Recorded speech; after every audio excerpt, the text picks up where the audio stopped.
온도도 마찬가지죠. 저장 단백이 넉넉해 월등히 된다. 그래서 저장의 에너지도 넉넉하게 월동 사양을 해서 저장을 하죠. 그 다음에 일벌들한테는 저장 단백을 넉넉히 공급을 해야 된다. 그래서 뱃속에 넉넉한 단백질이 저장이 되도록 대용 화분을 충분히 줘야 된다는 거죠. 그리고 요걸 뺏기면 안 돼요.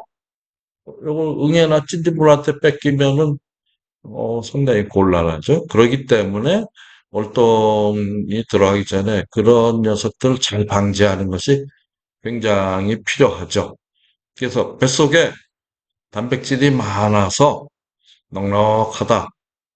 그러면 요 가을벌이 특히 이제 더 이상 새끼를 안 나니까 요 태어난 놈들은 화분을 잘 먹고 지방채로 저장하는데 키워야 할 동생들이 없기 때문에 그걸 그대로 유지를 하는 거예요. 그래서 긴 겨울 동안 장기간 생존하는 거죠. 그래서 뱃속에 저장 단백이 비틀로제닌 형태로 저장이 돼 있다. 여기 보니까 뽀얗다. 이 사람들 보니까 이제 잘 먹어서 똥 빼나온 아저씨처럼 뚱뚱해 보인단 말이죠. 그래서 그걸 영어로는 팻비라고 이제 부르는 거죠. 저 아저씨 이 인용한 이 문헌의 사이언티픽 기핑의 운영자님 그분은 이제 팻비라고 이걸 부른다는 거죠. 그래서 팻비사 초코 풀 오브 비텔로제닌 뭐 이렇게 표현이 돼 있더라고요. 그래서 뭐 초코 풀이 뭐냐 아마 뭐 야, 나 배 터지겠다 하는 그런 표현쯤 되는 것 같아요. 그래서 비텔루제닌 단백으로 꽉 채운 상태로 겨울을 나다가 이제 봄 되면 이제 밖에 나갈 수는 없고 꽃가루를 필요하죠. 육성 동생들 먹이려면 이제 생육이 시작되면 그 체내에 저장돼 있는 이 비텔루제닌으로 이제 키우는 거죠.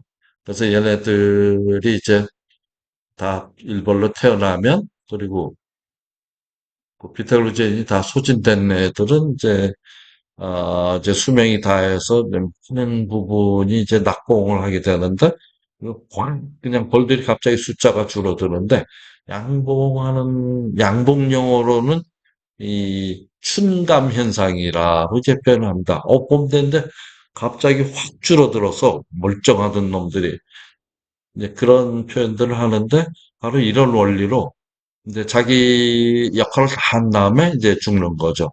그런데 그 어린 것들이 태어나기도 전에 확 줄어버리면 어떻게 되죠? 그 봉구는 이제 망가지는 거죠. 근데 그런 역할을 하는 것들이 이제 요즘에 이제 문제가 되고 있는 그 CCD 현상이라 그럽니까? 예, 그래서 큰 문제가 되고 있는데 충분히 후대 본보를 키워놓고 죽어야 할 놈들이 중간에 다 죽어버리고 사라져버린 현상들이 일어나는 거죠. 그럼 어디서 이런 현상이 일어나느냐? 그 원인을 찾고, 어, 그 해결을 해야 되는 게, 어, 오늘날의 그 양문가들의 이제 숙제가 되겠습니다. 그래서 이 돼지벌, 이 살찐벌이라는 요 개념은 요걸 좀 이해를 해야 되는데 그게 그 봉군의 건강 또 성공적인 월등 또 본벌을 훌륭하게 키워내기 그리고 더 나아가서 꿀벌 생산 이것을 이루기 위해서는 그 단백질 공급이 굉장히 그 핵심이 된다는 이제 그런 얘기입니다. 그래서 실제로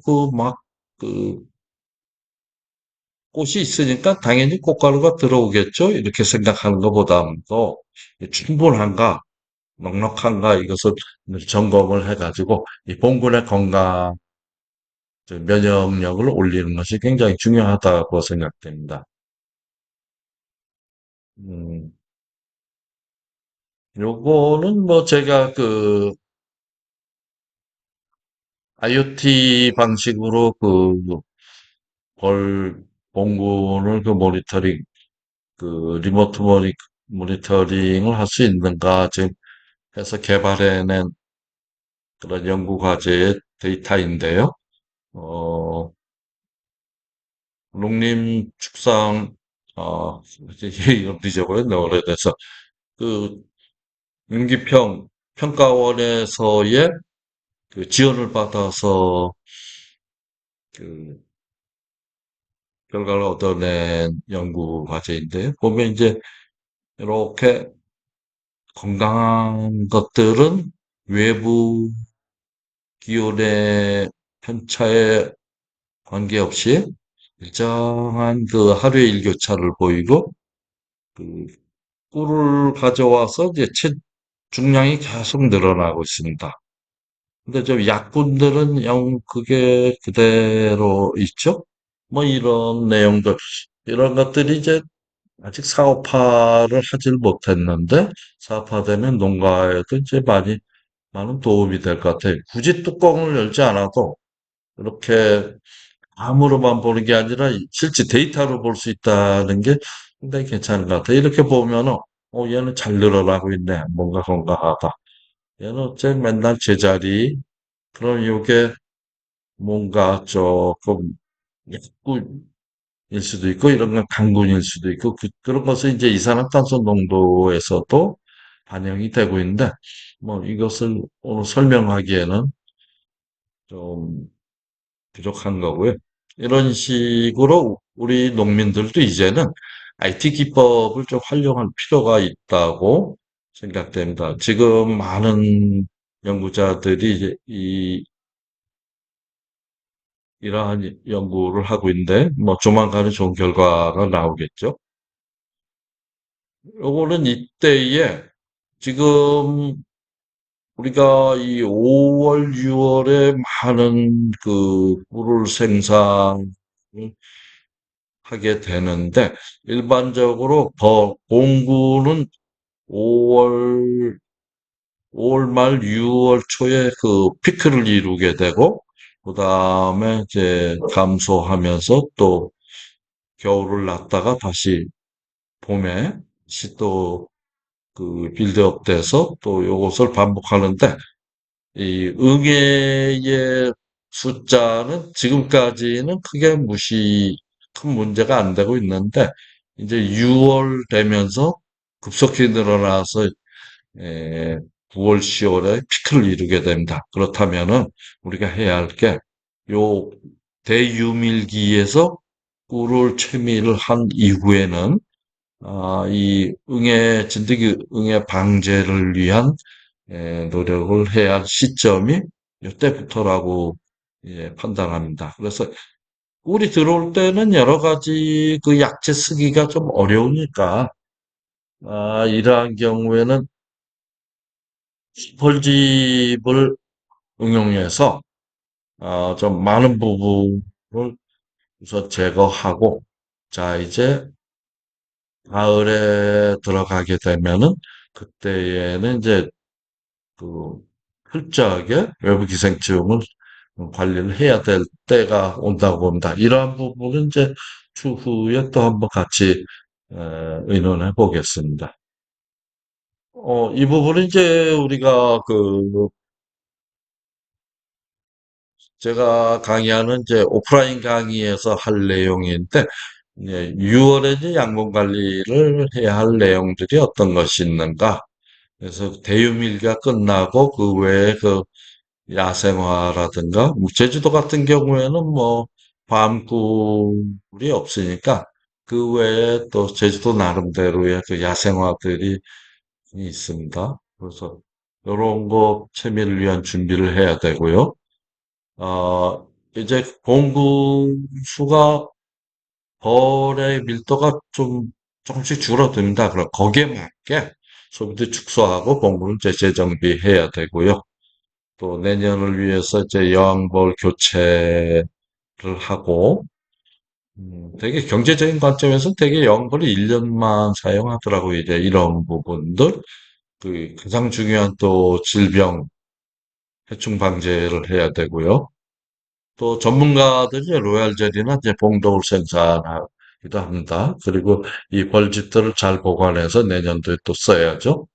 그리고 매우 더운 이제 하절기가 오니까 온도 관리를 위해서 음, 이게 그늘도 좀 만들어주고 이런 조치를 해야 되죠. 그래서 한국 양봉 벌침 교육중앙회에서 이제 아주 좋은 그 유튜브 자료들이 나와 있어서 이게 소개를 두 가지를 했습니다. 그래서 6월의 양봉 관리라 그래갖고 뭐 여러 가지 그 이제 꿀을 채미를 대략 했으니까 이제 그다음에 얘네들을 이제 겨울을 넘기기 위한 이제 이런 작업들 또 그 양봉장을 관리하는 그 내용들이 나와 있으니까 한번 참고하시기 바랍니다. 그 외에 그 1년간의 그 양봉을 위한 타임 테이블에 대한 것도 어, 사이언티픽 비키핑 사이트에 이렇게 나와 있길래 음, 소개는 해봤는데 이 부분에 대해서는 또한 이제 나중에 다시 의논을 하기로 하고요. 또 마찬가지인데 어, 이 메인 그러니까 주 유밀기, 홍밀기에 그 전후해서 해야 할 내용들인데, 그 부분도 나중에 한번 좀 자세히 이야기하면은 많은 도움이 될 것 같습니다. 아, 그리고 특히 그 외부 해충을 컨트롤하기 위해서 여러 가지 약재들이 나와 있는데, 에, 지금 가장 유명한 거는 풀발리네이트 계통의 그 약재, 그리고 아미트라즈 계통의 약재들이 지금 많이 사용되고 있는데, 음, 이게 가장 이제 문제되는 것은 이 잔류나 이런 것도 중요하긴 하지만, 가장 문제되고 있는 게 이제 저항성이 생긴다는 거죠. 그래서 언젠가는 필연적으로 이 약들을 못 쓰게 될 거예요. 여기에 저항성 있는 응애 찐득이만 생존해서 계속 그 새끼들이 계속 나오니까 이런 문제점이 있고요. 치모는 이제 식물성 정유죠. 에센스 오일인데 어, 거의 저항성이 생길 가능성은 적고요. 그다음에 유기산들, 개미산, 옥살산이 있죠. 그다음에 뭐 친환경적인 방법으로 설탕가루를 집어넣어서 애들이 털어내면서 그러면서 이제 설탕을 털어내면서 이제 뜯어낸다든가 혹은 뭐 식용 미네랄 오일 뿌린다든가 하는 방법들이 있는데 뭐 좋긴 좋은데 뭐 양봉을 하면서 이게 좀 현실적으로 할 수 있는 방법은 아닌 것 같습니다. 그래서 이런 그 천연 천연모를 사용한다든가 유기산을 사용해 가지고 아 센트기 응애를 그 방제하는 것도 뭐 좋은 방법이 아닐까 저는 생각하고 있고요. 특히 이 부분에서 어, 새로운 약재가 그 저항성이 좀 생기지 않는다는 부분에서 이제 굉장히 바람직할 한것 같고요. 또 꿀에 잔류하느냐 이런 문제들 여러 가지 문제를 좀 복합적으로 놓고 어, 판단을 해야 할 것 같습니다. 자, 뭐 개미산에 대해서 그 평가한 유튜버들도 있고요. 아, 네, 참 좋다 이렇게 얘기하는 분들도 있는데 좀 이 약재 만지 강산이기 때문에 그리고 그 냄새를 호흡하게 되면 좀 이렇게 호흡기에도 안 좋고 그런 문제점은 좀 있는 것 같습니다. 어쨌든 이거를 이제 앞으로 좀 좋은 약재가 개발돼서 좋은 방법이 이제 개발돼서 이제 제시돼야 할, 제시되기를 이제 기대하고 있습니다. 그래서 오늘 그 실습은 예전에 우리 실습장에서 분봉이 유입되어서 요걸 이제 통과를 할 예정인데요. 어, 이 온라인 강의에서는 뭐 이 부분은 이제 생략하기로 하겠습니다. 요- 저 오늘 수업은 여기까지 하겠습니다. 자, 감사합니다.